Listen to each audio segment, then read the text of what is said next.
Hello students, कैसे हो बेटा आप लोग? बढ़िया। आज हम एक नया टॉपिक स्टडी करने जा रहे हैं, that is reaction of metals with non metal. ठीक है, इसमें दो तीन चीजें आपको याद रखनी है। सबसे पहले मैं आपको वो बताऊंगा, ठीक है, इलेक्ट्रॉनिक कॉन्फ़िगरेशन के बारे में मैं आपको बता ही चुका हूं इससे पिछले वाली वीडियो में। ठीक है, तो फिर उसके बाद हम reaction of metal and non metal के कुछ एग्जाम्पल से आपको अच्छे से सब एक्सप्लेन करेंगे, और फिर उसके बाद जो कंपाउंड्स बन रहे हैं उनकी प्रॉपर्टीज का डिस्कशन होगा। ठीक है, तो ये वीडियो अराउंड 25 to 30 मिनट्स जाएगा। ठीक है, जो सबसे लंबा वीडियो होगा, लेकिन पूरा टॉपिक यहाँ पे कवर हो जाएगा। ठीक है, स्टार्ट करें। चलो, तो हम सबसे पहले टॉपिक डालेंगे बेटा reaction of metal and non metal. Okay बेटा, जनरली अभी मैं बात कर रहा हूं। चलो बताओ, सबसे पहले आपको पता होना चाहिए, आपके दिमाग में कॉन्सेप्ट सेटअप होना चाहिए कि मेटल्स यहां पे किसकी बात हो रही है, नॉन मेटल मतलब किसकी बात हो रही है। ठीक है, मेटल इलेक्ट्रॉन्स के टर्म्स में हम किसे बोलते थे बेटा, ये आपको पता होना चाहिए। मेटल किसे कहते हैं एंड नॉन मेटल किसे कहते हैं। तो मेटल बताओ किसे कहते हैं, the elements which have tendency to lose electrons. ये सब मैंने आपको लिखवाया है चैप्टर के स्टार्टिंग में, अभी केवल एक बार रिवाइज करा रहा हूं। नॉन मेटल किसे बोलेंगे, tendency to gain electron, tendency to बेटा गेन इलेक्ट्रॉन। ओके, चीजें क्लियर हो रही हैं? ठीक है, tendency to lose electron, tendency to gain electron. अच्छा, जब भी कोई नॉर्मल एलिमेंट इलेक्ट्रॉन लूज करता है, वो क्या करता है बेटा, इलेक्ट्रॉन लूज करता है, तो उसके ऊपर पॉजिटिव चार्ज आता है। ठीक है, ये पॉइंट्स आप लिखते जाओ। If any element if lose the electron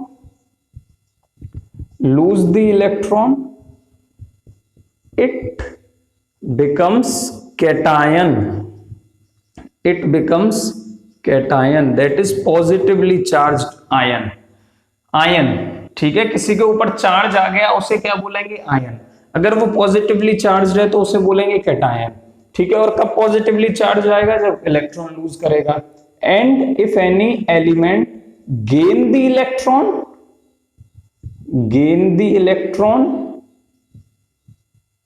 then it becomes anion। जिसके ऊपर नेगेटिव चार्ज होता है उसे एनायन बोलते हैं। कौन सा, एनायन। ठीक है, उसने एक एनदर आयन लिया, ठीक है, एनदर इलेक्ट्रॉन लिया तो बन गया एनायन, किसी को दे दिया तो बन गया कैटायन। अच्छा, कितना पॉजिटिव आएगा, मान लो किसी ने 2 इलेक्ट्रॉन लूज किए तो उसके ऊपर कितना पॉजिटिव चार्ज आ जाएगा, और 2+। ठीक है, फॉर एग्जांपल किसी ने मान लो 3 इलेक्ट्रॉन गेन किए तो उसके ऊपर कितना नेगेटिव चार्ज आएगा बेटा, 3- और -3। दोनों ही सही हैं, ये 2 रिप्रेजेंटेशन होती हैं, ये दोनों ही सही हैं। ऐसे ही कहीं 2+ और कहीं पे आपको +2 लिखा मिल सकता है, दोनों ही चीजें सही हैं। ये कॉन्सेप्ट आपको याद रहेगा, कैटायन किसे कह रहे हैं, एनायन किसे कह रहे हैं। ठीक है, आगे बढ़े। चलो, इसमें आगे आपको एक इंपॉर्टेंट चीज याद रखनी है, इसी से रिलेटेड। देखो, अब सब चीजें लिंक अप है आपस में। इसका मतलब जब भी मेटल और नॉन मेटल रिएक्शन करेंगे तो मेटल वो होगा जो इलेक्ट्रॉन लूज कर रहा होगा, नॉन मेटल वो होगा जो इलेक्ट्रॉन गेन कर रहा होगा। चलो, इसका मतलब है कि मैं जनरल स्टेटमेंट बनाऊं तो मैं ऐसे लिख सकता हूं, metal react with non metal, तो एक इनमें से कैटायन बन जाएगा जो मेटल है। ठीक है, ये क्या बन जाएगा, M+, और नॉन मेटल क्या बन जाएगा, एनायन बन जाएगा। नॉन मेटल क्या बन गया जी, एनायन बन गया। ठीक है, इन दोनों के बीच में एक बॉन्ड बन रहा होगा, क्योंकि ये दोनों ही, ये कैटायन हुआ, ये एनायन हुआ, मतलब दोनों ही क्या हुए, आयन हुए। तो ये बॉन्ड कौन सा होगा बेटा, ये बॉन्ड होगा आयोनिक बॉन्ड, आयोनिक बॉन्ड। ठीक है, अब क्योंकि बॉन्ड कौन सा बन रहा है, आयोनिक, इसीलिए इस कंपाउंड को बोल देते हैं आयोनिक कंपाउंड। क्या बोल देते हैं बेटा, आयोनिक कंपाउंड। क्यों बोल रहे हैं, क्योंकि वहां पे आयोनिक बॉन्ड बन रहा है। ठीक है, अच्छा यहां पे आयोनिक बॉन्ड क्यों बनता है, दो आयंस के बीच में आयोनिक बॉन्ड ही क्यों बनता है, मतलब क्या चीज है ऐसी जो दो आयंस को, पॉजिटिव को और नेगेटिव को एक दूसरे के पास रखती है। आपको पता है कि अपोजिट चार्ज एक दूसरे की तरफ अट्रैक्ट होते हैं, वो कोई ऐसा फोर्स लगता है वहां पे, कोई ऐसा अट्रैक्शन फोर्स लगता है जिसके कारण पॉजिटिव और नेगेटिव एक दूसरे से अट्रैक्ट होते हैं। तो याद रखना, द फोर्स एग्जिस्ट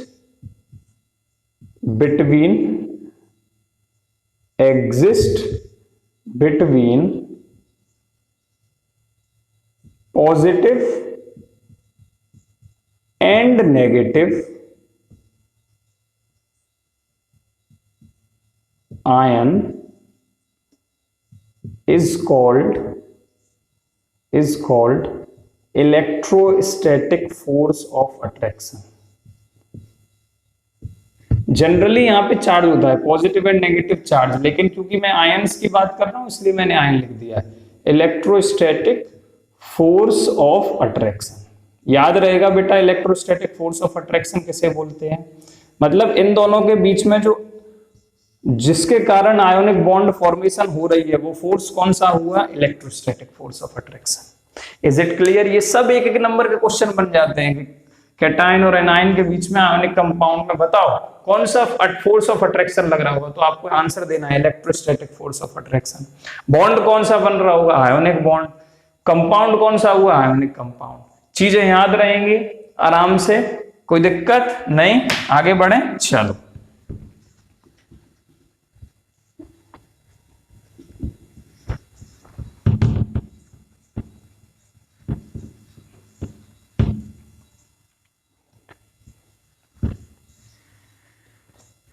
अब मैं यहां पे आपको समझाने के लिए बेटा 3 एग्जाम्पल लूंगा। ठीक है, कितने एग्जाम्पल लूंगा, 3। पहला एग्जाम्पल है मेरा formation of NaCl।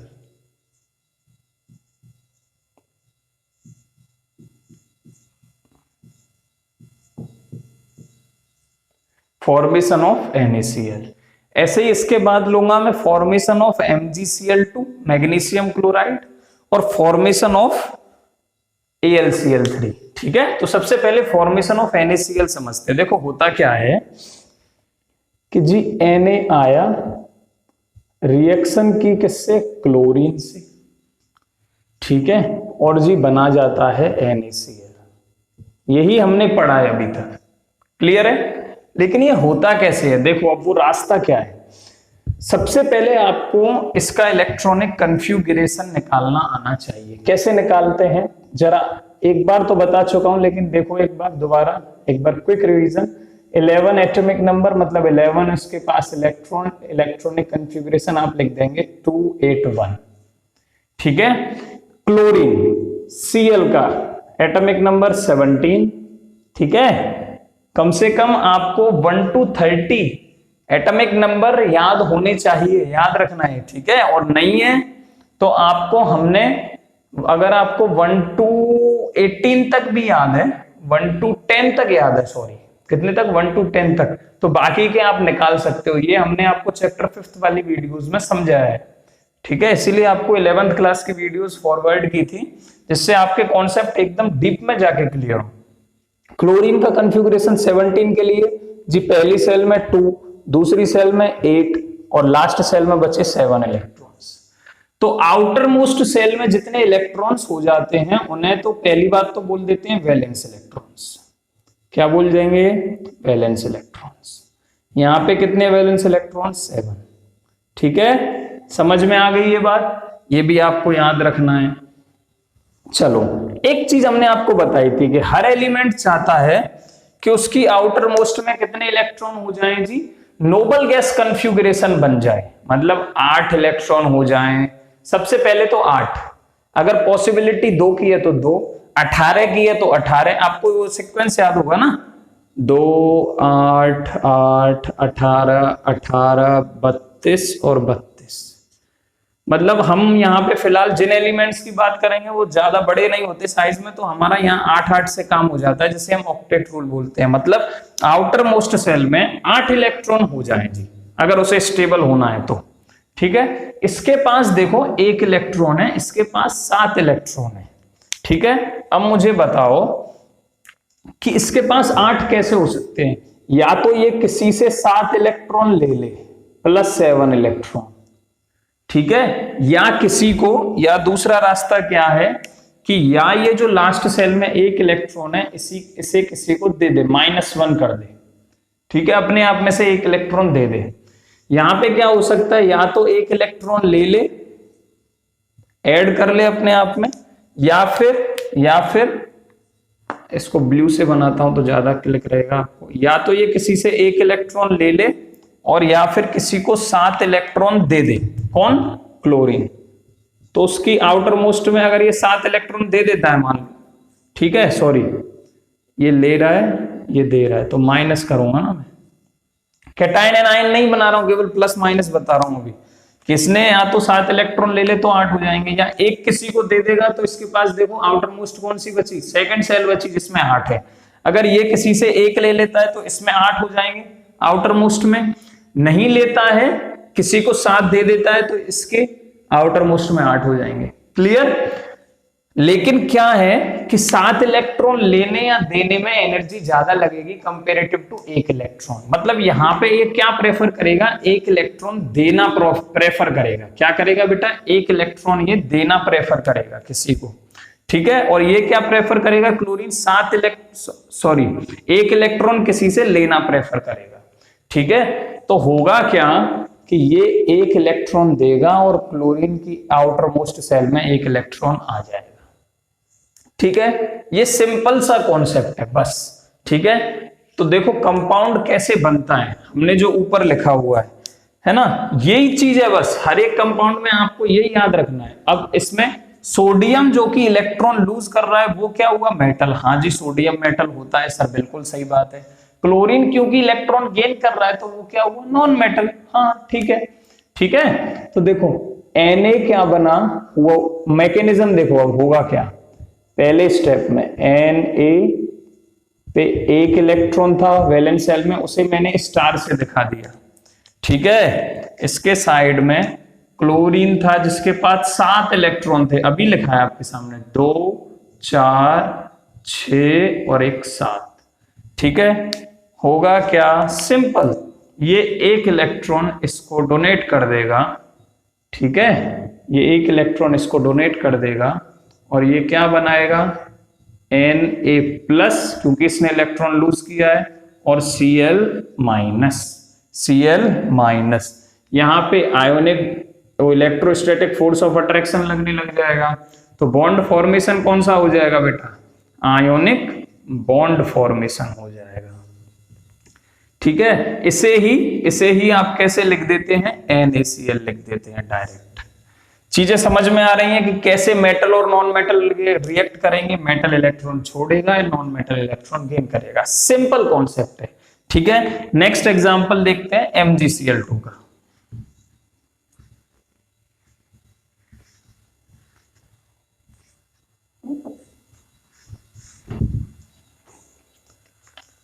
Next example है formation of magnesium chloride MgCl2। आपके समझ में आने लग जाएगा कि मैग्नीशियम से दो ही क्लोरीन क्यों रिएक्ट करते हैं। ये वैसे फॉर्मूला मेकिंग वाले में भी आपको ये कॉन्सेप्ट समझाया हुआ है, लेकिन फिर भी और अच्छे से समझ लो। मैग्नीशियम आया जी, ठीक है, कितने क्लोरीन से रिएक्ट किया है, 2 Cl से रिएक्ट किया है। ठीक है, बनाया क्या उसने, MgCl2। कैसे बनाया वो देखो। अब जरा Mg का एटॉमिक नंबर याद करो, कितना होता है Mg का एटॉमिक नंबर, कितना होता है बेटा, 12 होता है। ठीक है, कितना होता है Mg का एटॉमिक नंबर, 12 होता है। तो कॉन्फ़िगरेशन 282। क्लोरीन का अभी आपके सामने लिखा 17, दैट इज 287, मतलब क्लोरीन तो एक एक्सेप्ट करेगा, ठीक है। तो मुझे, और ये क्या करेगा, स्टेबल होने के लिए 2 इलेक्ट्रॉन डोनेट करेगा, इसको तो 2 डोनेट करने हैं, मेरे को भाई स्टेबिलिटी चाहिए, तेरे को चाहिए तो मुझे भी तो चाहिए।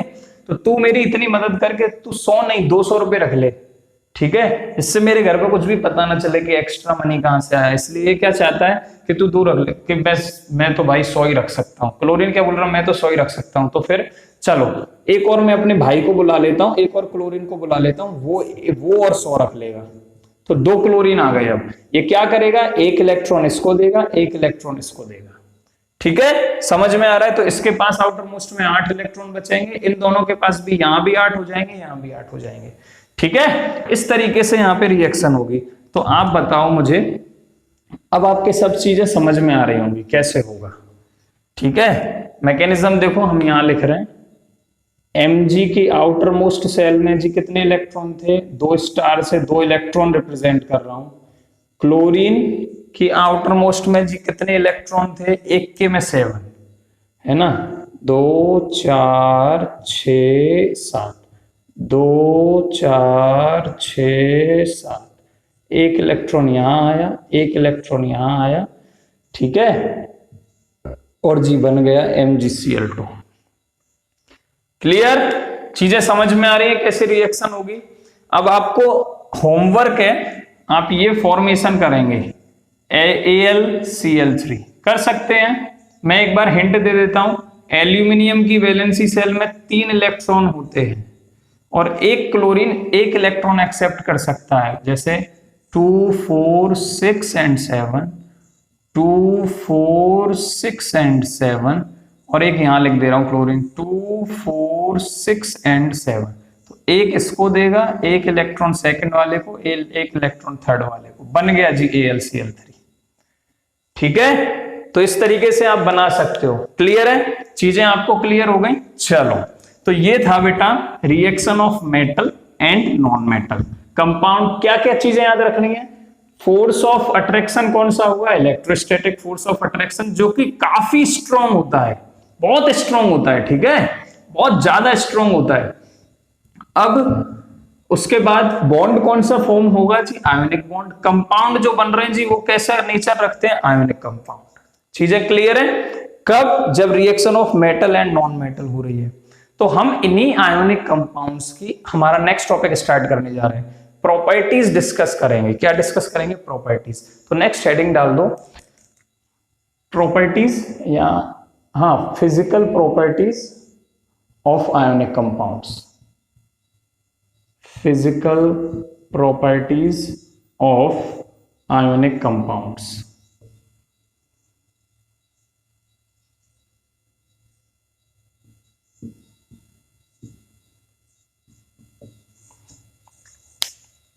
ठीक है, physical properties of ionic compounds.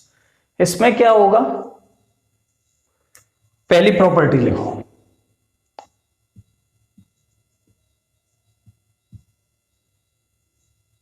Properties of ionic compound heading डालोगे, ठीक है, प्रॉपर्टीज ऑफ आयोनिक कंपाउंड।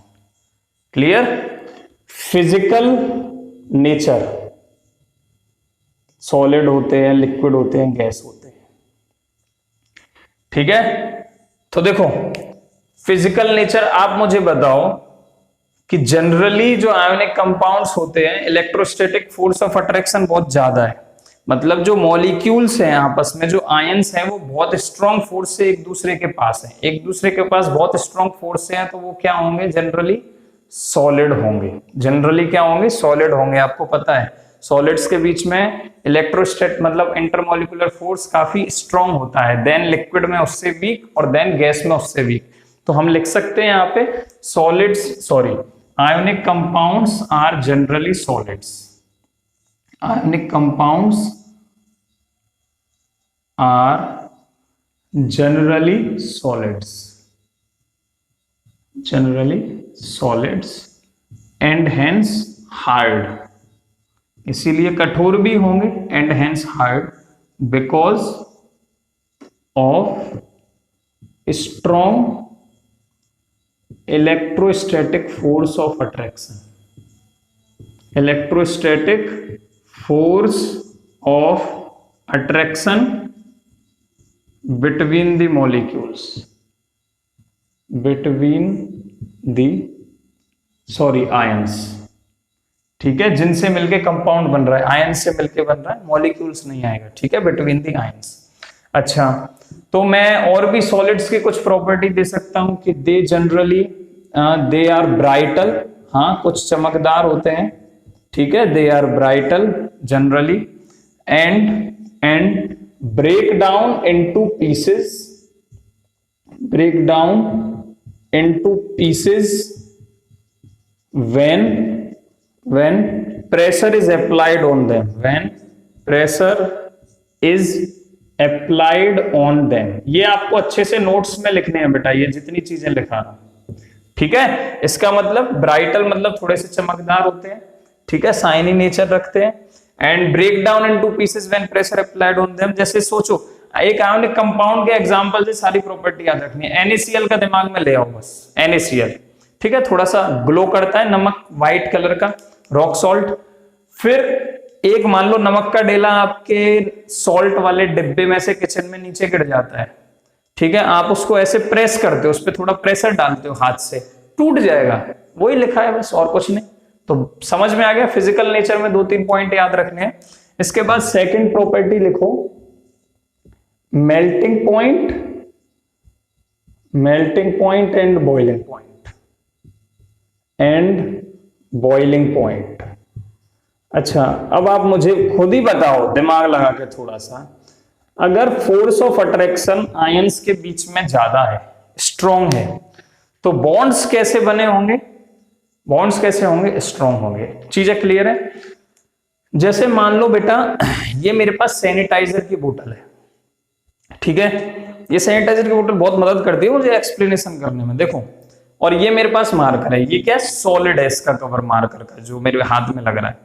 अब मुझे ये मेल्ट करना है, ये सॉलिड क्यों है, क्योंकि इसके पार्टिकल्स एक दूसरे के बहुत क्लोज हैं, फोर्स ऑफ अट्रैक्शन बहुत ज्यादा है, ठीक है। ये क्या है, लिक्विड है, इसके फोर्स ऑफ अट्रैक्शन वीक है। जब मान लो कि सॉलिड से ये लिक्विड में पिघलने जा रहा है, ठीक है, तो क्या होगा, इसके पार्टिकल्स में गैप आना चाहिए, गैप आना चाहिए, मतलब जो बॉन्ड्स इतने स्ट्रॉन्ग बने हुए हैं इसके पार्टिकल्स के बीच में, इतना स्ट्रॉन्ग फोर्स लगाया हुआ है, वो कहीं ना कहीं वीक होगा और बॉन्ड्स कहीं ना कहीं टूटने चाहिए, तभी वो सॉलिड से लिक्विड में कन्वर्ट होगा, ठीक है। ऐसे ही जब लिक्विड उड़ता है, गैस में कन्वर्ट होता है, उसकी वेपर्स बनती हैं, तो इतने सारे मॉलिक्यूल्स से मिलकर लिक्विड बना है।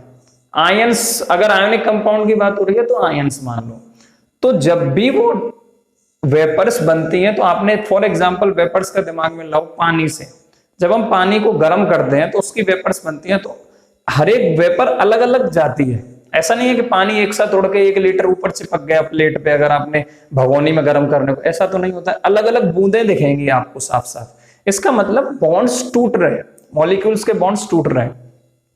कॉन्सेप्ट क्या है कि जितना स्ट्रॉन्ग बॉन्ड होगा उतना ही टाइम लगाएगा टूटने में। मान लो मैं लिक्विड को हीट करता जा रहा हूं, हीट करता जा रहा हूं, करता जा रहा हूं, करता जा रहा हूं, जितना बॉन्ड स्ट्रॉन्ग है उतना ही टेम्परेचर हाई देना पड़ेगा, उतना ही टेम्परेचर हाई देना पड़ेगा। तो बॉइलिंग पॉइंट क्या होता है, किसी भी लिक्विड को उसकी गैसियस फॉर्म में जब वो कन्वर्ट हो जाए उसे बॉइलिंग पॉइंट बोलते हैं, ठीक है। 10th तक तो आपको यही याद रखना है, ये डेफिनेशन चेंज हो जाएंगे जब आप 11th में आएंगे, अपग्रेड हो जाते हैं, थोड़ा सा चेंज आ जाएगा, वो आपको वहीं पे पढ़वाएंगे। अभी फिलहाल इतना याद रखो, जब भी कोई लिक्विड से गैस में कन्वर्ट होता है तो उसे उसका बॉइलिंग पॉइंट, और जब कोई सॉलिड से लिक्विड में कन्वर्ट हो रहा है तो उसे उसका मेल्टिंग पॉइंट बोलते हैं। क्लियर। तो मुझे इसका बॉइलिंग पॉइंट कब मिलेगा, मतलब बॉइलिंग पॉइंट का मतलब हो गया टेम्परेचर, वो टेम्परेचर पे, वो टेम्परेचर जिस पे लिक्विड गैस में कन्वर्ट हो रहा है वो उसका बॉइलिंग पॉइंट हो जाएगा। अब सोचो अगर फोर्स ऑफ अट्रैक्शन बहुत ज्यादा है भाई साहब के मॉलिक्यूल्स के बीच में, सॉरी आयंस के बीच में, तो उतना ही टाइम लगेगा, उतना ही टेम्परेचर ज्यादा देना पड़ेगा, तो बॉइलिंग पॉइंट क्या होगा, हाई। ऐसे मेल्टिंग पॉइंट भी सेम कॉन्सेप्ट है, अगर फोर्स ऑफ अट्रैक्शन बहुत ज्यादा है आयंस के बीच में सॉलिड के में, उसे लिक्विड में कन्वर्ट करना है तो बॉन्ड्स टूटने में ज्यादा टेम्परेचर देना पड़ेगा, ज्यादा टेम्परेचर मतलब ज्यादा मेल्टिंग पॉइंट, ठीक है। तो इसमें लिखो ionic compounds have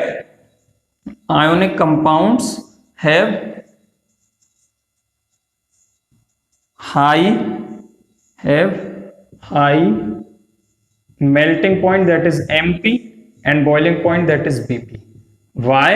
Because of strong electrostatic force of attraction. Electrostatic force of attraction between the ions, and hence high energy, high temperature is required. वैसे एनर्जी आता है, लेकिन आपको समझने के लिए आसान हो जाए इसलिए आप ये भी लिख सकते हो, high temperature is required to break the bonds. यहां पे एनर्जी आप हीट की फॉर्म में दे रहे हो, इसलिए टेम्परेचर वर्ड सही है, required to break the bonds. ठीक है, थर्ड प्रॉपर्टी है बेटा इसकी सॉल्युबिलिटी। सॉल्युबिलिटी, इसमें ये आपको याद रखना है कि ionic compounds are soluble in water and insoluble in solvents like petrol, kerosene, लिख लेना है केरोसिन एटसेट्रा। ठीक है, पेट्रोल, केरोसिन एटसेट्रा। ठीक है, इसका स्क्रीनशॉट ले लो। एक और प्रॉपर्टी रह गई, उसे भी मैं एक्सप्लेन कर देता हूं। आयोनिक कंपाउंड वाटर में सॉल्युबल क्यों होंगे, इसका रीजन वैसे 11th क्लास में आएगा, लेकिन हम आपको इंट्रोड्यूस करा देते हैं उस चीज से कि एक कॉन्सेप्ट काम करता है केमिस्ट्री में जब भी रिएक्शन होती है कि लाइक डिसॉल्व लाइक, मतलब मैं जैसा हूं मुझे वैसा ही पार्टनर चाहिए, है ना। लाइक एक जैसे चाहिए, दोनों एक जैसे का मतलब है मेरी मेंटेलिटी और उसकी मेंटेलिटी मैच हो तो हम दोनों हमेशा खुश रहेंगे। ठीक है, कोई भी हो, चाहे तुम हो चाहे तुम्हारा पार्टनर हो। तो ionic compounds are soluble in water. क्यों? क्योंकि ionic compounds polar in nature होते हैं। अगर आपसे पूछ बैठे तो आपको बताना है कि आयोनिक कंपाउंड्स पोलर होते हैं, और जी वाटर भी पोलर होता है। तो पोलर के साथ मिक्स हो सकता है, नॉन पोलर के साथ मिक्स होगा। और आयनिक कंपाउंड्स क्योंकि पोलर होते हैं, वाटर भी पोलर होता है, इसलिए उसमें अच्छे से डिसॉल्व हो जाता है। जबकि पेट्रोल हुआ, केरोसिन हुआ, ये जितने भी और सॉल्वेंट हैं, ये सब क्या है, नॉन पोलर है। तो इसमें polar substance that is ionic compound कभी भी सॉल्युबल नहीं होगा। क्लियर? स्क्रीनशॉट ले लो फटाफट। हो गया? चलो स्क्रीनशॉट ले लो या वीडियो को रोक के लिख सकते हो। एक प्रॉपर्टी और है बस, and very important property, very important. ठीक है, बार बार क्वेश्चन रिपीट होते हैं इससे और मेल्टिंग पॉइंट, बॉइलिंग पॉइंट वाले से बहुत क्वेश्चन रिपीट होते हैं, याद रखना। ये भी सेकंड वाली जो थी वो भी इंपॉर्टेंट थी। इसमें क्या है, conduction of electricity. Fourth property लिखो, कंडक्शन ऑफ इलेक्ट्रिसिटी। वैसे आप फिजिक्स से शायद जानते होंगे कि जिसमें से इलेक्ट्रिसिटी पास हो उसे कंडक्टर बोलते हैं, जिसमें से इलेक्ट्रिसिटी पास ना हो उसे इंसुलेटर बोलते हैं, या फिर वेरी पुअर कंडक्टर बोलते हैं। Is it clear? तो देखो याद रखना बेटा, आयोनिक कंपाउंड्स, और देखो ये जो इलेक्ट्रिसिटी का कंडक्शन है, एकदम कॉन्सेप्ट टू कॉन्सेप्ट चलते हैं। कंडक्टर समझ में आया, इंसुलेटर समझ में आया। कंडक्शन ऑफ इलेक्ट्रिसिटी, किसी भी कंपाउंड की बात करते हैं मान, तो उसके मूवमेंट ऑफ आयंस पे डिपेंड करता है कि आयंस क्या इधर से उधर जा रहे हैं, क्योंकि इधर से उधर जा रहे हैं कि नहीं। क्यों? क्योंकि जो इलेक्ट्रिसिटी को इधर से उधर ले जाने का काम है वो आयंस करते हैं। तो जिसके अंदर आयंस एक से दूसरी जगह जाएंगे तो इलेक्ट्रिसिटी को यहां से वहां लेके जा सकते हैं, मतलब एक छोर से दूसरे छोर पे लेके जा सकते हैं। तभी तो मैं बोलूंगा कि भाई इसमें से, बर्तन में से इलेक्ट्रिसिटी पास हुई क्योंकि यहाँ सॉल्यूशन रखा था, है ना। जबकि कहीं पे इलेक्ट्रिसिटी पास नहीं होती है। जैसे मान लो मेरे पास, एक मिनट बस, ये मेरा मोबाइल है, ठीक है। इसमें मैं यहां से तार लगाता हूं, ठीक है, और यहाँ पे टच करके देखता हूँ, दूसरे साइड टच करके देख रहा हूँ, मुझे करंट नहीं लगेगा, मुझे करंट नहीं लग रहा है, क्योंकि यहाँ जो मैंने तार लगाया वो उसके जो इलेक्ट्रिक करंट है वो दूसरे छोर तक नहीं पहुंच रहा है। ठीक है, अब वो क्यों नहीं पहुंच रहा है? जो आयंस होते हैं, किसी के अंदर जो आयंस हो वो एक से दूसरी जगह लेके जाते हैं। अब ये सॉलिड है, ये जिस भी मटेरियल से मिलके बना है, ठीक है, ये लगता है ऐसा कि रबर और थोड़ा वेस्ट मटेरियल प्लास्टिक जैसे से मिलके बना है, ये जिस भी मटेरियल से मिलके बना है वो उसके मॉलिक्यूल्स एक जगह से दूसरी जगह इसको लेके नहीं जा रहे हैं। और मोर ओवर हमें तो आयंस चाहिए, मॉलिक्यूल्स तो कंडक्शन करते ही नहीं है, इलेक्ट्रिसिटी को कैरी नहीं करते हैं, आयंस करते हैं, तो इसमें से इलेक्ट्रिक करंट पास नहीं हो रहा है। जबकि मैं ये लिक्विड देखता हूं, मैं ये लिक्विड देखता हूं, इसके अंदर क्या है, मूवमेंट हो रही है मॉलिक्यूल्स की। तो मैं अगर यहाँ पे, मतलब ये तो प्लास्टिक की बोतल है, मान लो मैं इस ढक्कन को खोलता हूं, मैंने ढक्कन खोला, ठीक है बेटा, अब ये खोलने के बाद मैंने इसमें तार डाल दिया, मैंने इसके अंदर तार डाल दिया, और मान लो और इसके अंदर ऐसे टच करता हूं इस लिक्विड को अंदर जाके, तो मुझे करंट लगेगा। मैं तार को टच नहीं कर रहा हूं, मैं लिक्विड को टच कर रहा हूं, मुझे करंट लगेगा। क्यों? क्योंकि लिक्विड के अंदर जो आयंस प्रेजेंट है, ठीक है, वो क्या कर रहे हैं, करंट को एक जगह से दूसरी जगह लेके जा रहे हैं। ठीक है, तो totally conduction of electricity movement of ions पे बेस्ड है, जो कि सॉलिड स्टेट में, जैसे अब आपको एग्जांपल पे आ जाओ, नमक वाले पे, नमक एक आयोनिक कंपाउंड है, NaCl एक आयोनिक कंपाउंड है, तो क्योंकि conduction of electricity ion solid state में नहीं करते हैं, नमक के डिब्बे में अगर आप एक तार डाल दो और दूसरे छोर पे उंगली डाल के देखो तो आपको करंट नहीं लगेगा। ठीक है, क्योंकि मूवमेंट ऑफ आयंस जीरो है उसकी सॉलिड स्टेट में। उसी को जब तुम पानी में डिसॉल्व कर दो या उसकी मोल्टन स्टेट हो, मतलब पिघलने वाली स्टेट हो, तो उसमें क्या होगा, जब आप पानी में डिसॉल्व करके रखना कभी नमक को, और फिर उसमें इलेक्ट्रिसिटी का तार डाल देना और दूसरे छोर से उसे टच करके देखो, तुमको करंट लगेगा, आपको करंट लगेगा। क्यों? क्योंकि मूवमेंट ऑफ आयंस दिखा रहा है। ठीक है, समझ में आ गया कॉन्सेप्ट? तो इसमें आप लिख सकते हो कि ionic compounds are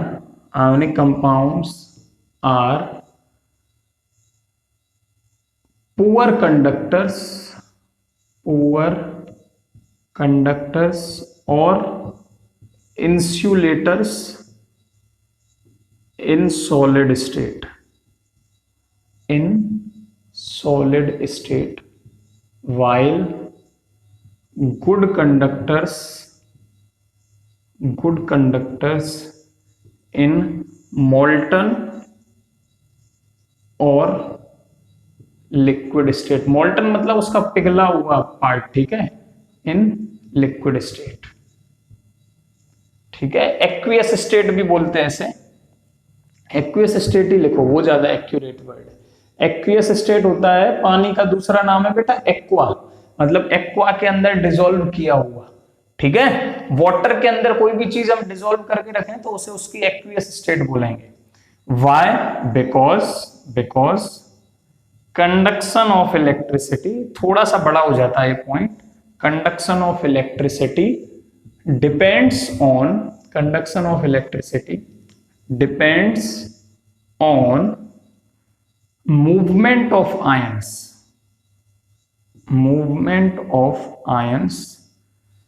which is possible in liquid in molten or aqueous state,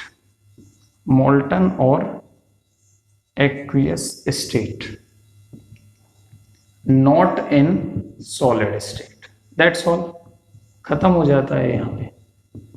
ठीक है, अभी जो आपको समझाया वही लिखा है, इसको भी स्क्रीनशॉट ले लो या नोट कर लो। ठीक है बेटा, तो यहाँ पे आयोनिक कंपाउंड्स का कॉन्सेप्ट और टॉपिक पूरी तरह खत्म होता है। इसके बाद आता है enrichment of ores, extraction of metal. ये वाला पार्ट बोर्ड ने 2020-2021 सेशन के लिए रिमूव कर दिया है सिलेबस में से, तो हम आपको अभी वो पार्ट नहीं करा रहे हैं। जब आपका सिलेबस कंप्लीट हो जाएगा तो हम उसकी वीडियोस अपलोड कर देंगे, रेस्ट ऑफ द पार्ट की। ठीक है, स्पेशल वीडियोस बना के हम अपलोड कर देंगे, जिसे देखना है वो देख सकता है, जिसे नहीं देखना है वो नहीं देखेगा तो भी चलेगा। ठीक है। लेकिन अगले बैच में ये सिलेबस रिमूव नहीं हुआ होगा, तो जो बच्चे अगले साल आएंगे उनके लिए वीडियोज इंपॉर्टेंट हो जाते हैं। ठीक है, अच्छे से पढ़ते रहिए। यूट्यूब चैनल पे आप हमारे हर चैप्टर की वीडियोस देख सकते हैं। केमिस्ट्री से रिलेटेड कोई भी कॉन्सेप्ट है आप डाउट पूछ सकते हैं कमेंट बॉक्स में कमेंट करके या मेल करके jitendra.goswami@gmail.com। ठीक है, या फिर आप अगर डायरेक्ट मुझे पर्सनली जानते हैं तो कॉन्टैक्ट नंबर भी होगा फिर आपके पास व्हाट्सएप के थ्रू, आप वहां से भी पूछ सकते हैं। ठीक है, तो बेटा अगर आपको अच्छा लगता है तो आप यूट्यूब पे जाके वीडियोस लाइक कीजिए। ठीक है, और अपने दोस्तों तक पहुंचाएं जिससे उनको केमिस्ट्री एकदम आसान लगे। ठीक है, ज्यादा डिफिकल्ट नहीं बनाना है सब्जेक्ट को, बहुत आसान तरीके से आपको पढ़ाते हैं तो उनको भी वो आसान वाली नॉलेज मिल पाए, उन्हें भी इंटरेस्ट आए। इंटरेस्ट आएगा तभी अच्छे से पढ़ेंगे। ठीक है, अच्छे से पढ़ते रहिए and thank you for watching my videos.